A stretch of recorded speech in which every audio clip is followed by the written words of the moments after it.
लोकदल के अध्यक्ष सुनील सिंह का बयान, किसानों के साथ में सरकार फेल है। सरकार आचार संहिता का इंतजार कर रही है।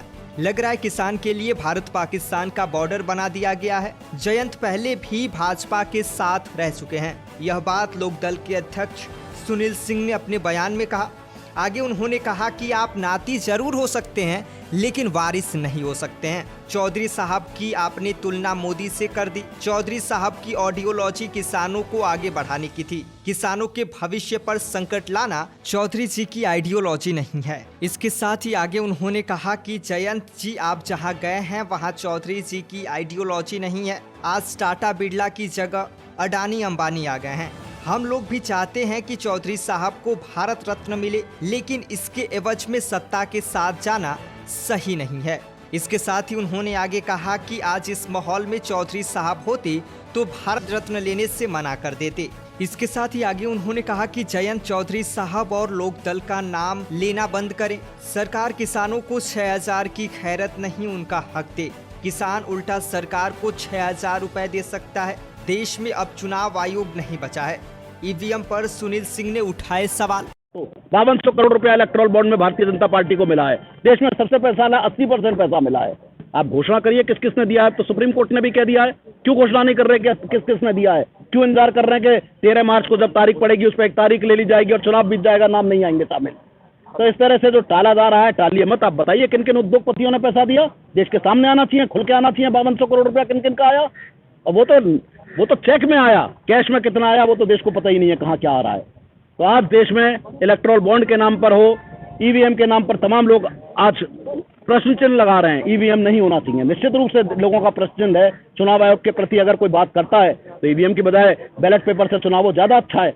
क्या दिक्कत है कि अगर वो पर्ची निकल के आप दो उसमें गिरती है बक्से में, वो उसमें डाल दें, एक ड्रॉप बॉक्स में डाल दें और उसकी गिनती हो जाए। ज्यादा से ज्यादा 2 दिन लग जाएंगे, कौन सी आफत आ जाएगी? पूरे के पूरे हम चुनावी प्रक्रिया करते हैं। 4 महीने लगते हैं कि नहीं लगते? अभी से शुरू होगा, 3 महीने तक तो चलता रहेगा, आचार संहिता रहेगी, चुनाव होगा। अगर हम 2 दिन या 3 दिन लगा देंगे तो 2 या 3 दिन बाद सांसद बन जाएंगे। तो कौन सा देश का बहुत बड़ा विकास हो रहा है जो सांसद 2 या 3 दिन बाद नहीं कर पाएंगे?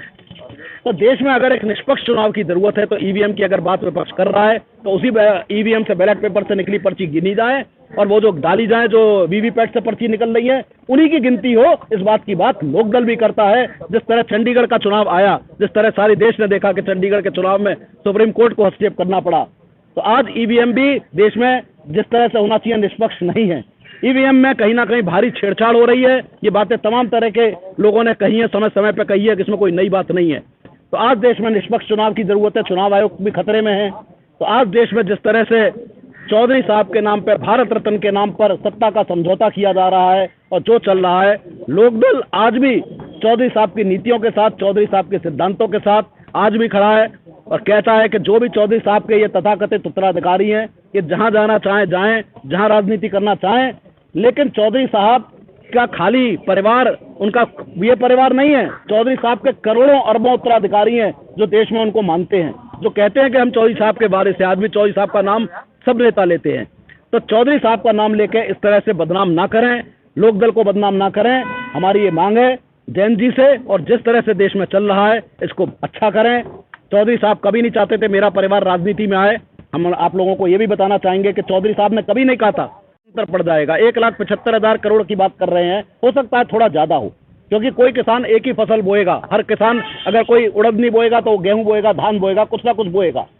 आज अगर एमएसपी का कानून लागू कर दें तो हमें नहीं लगता कि पूरे के पूरे देश में 3 लाख करोड़ से ज्यादा का कोई बहुत ज्यादा अंतर पड़ेगा।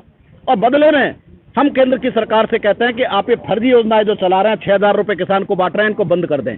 आप किसान को हक दें, किसान को उसके फसल का दाम दें। ये जो 6000 रुपए आप खैरात बांट रहे हैं, ये किसान को वोट बैंक के लिए मत बांटिए। किसान को हक चाहिए, खैरात नहीं चाहिए। किसान के नाम पे आप तरह तरह के विज्ञापन कर रहे हैं कि 10 लाख घरों में पानी पहुंचाया, इतने करोड़ रुपए गैस दे दी, इतने करोड़ गैस बांट दिए, इतने शौचालय बांट दिए, इतना ये बांट दिया। भाई ऐसा लगता है टैक्स की पेयर का पैसा पूरे के पूरे एक खैरात के रूप में बांटा जा रहा है वोट बैंक के लिए। क्यों नहीं आप लोगों को अधिकार देते?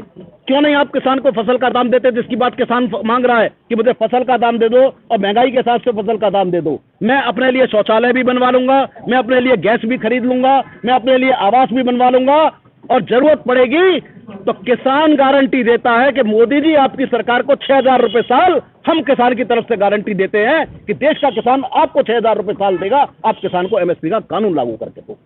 जरूरत इस बात की है कि किसान को उसके पैरों पर खड़ा करो, जरूरत इस बात की है कि उसको उसका हक दो जिसको वो मांग रहा है। जरूरत इस बात की नहीं है कि टैक्स पेयर का पैसा खैरात के रूप में बांटा जाए और फिर उस पैसे का दुरुपयोग करके कहा जाए कि ये हमने किया। ये टैक्स पेयर का पैसा है, हर सरकार करती है, कोई लैपटॉप बांटती है, कोई कुछ बांटती है। जयललिता जी एक जमाने में रंगीन टीवी बांटती थी, कोई चावल बांटता था। ये टैक्स पेयर के पैसे को वोट बैंक मत बनाइए। यहाँ चुनाव आयोग तो खैर अब देश में बचा नहीं है, जिस तरह से चुनाव आयोग के ऊपर, जो चुनाव आयोग तो नाम की गरिमा नाम की संस्था ही नहीं रह गई, जिस तरह से पार्लियामेंट में कानून बना लिया कि 2:1 से जब सरकार से पास होगा तो चुनाव आयोग, जब उसमें मुख्य न्यायाधीश को शामिल नहीं किया गया तो चुनाव आयोग तो देश में बचा ही नहीं, जिस तरह से चुनाव आयोग के ऊपर हमला किया गया है। तो आज देश में ऐसी संस्थाएं जो संवैधानिक संस्थाएं बची हैं, जिनको रहना चाहिए था, जिनको देखना चाहिए था कि टैक्स पेयर का पैसा वोट बैंक बन के ना जाए, वो संस्थाएं भी बर्बाद कर दी गई। तो आज देश में जिस तरह से अत्याचार हो रहे हैं, जिस तरह से चल रहा है, टैक्स पेयर के पैसे को बर्बाद किया जा रहा है और कहा जा रहा है कि ये हमने किया। अरे भाई, आप भारतीय जनता पार्टी के पैसे से बांटिए, हमें खुशी होगी।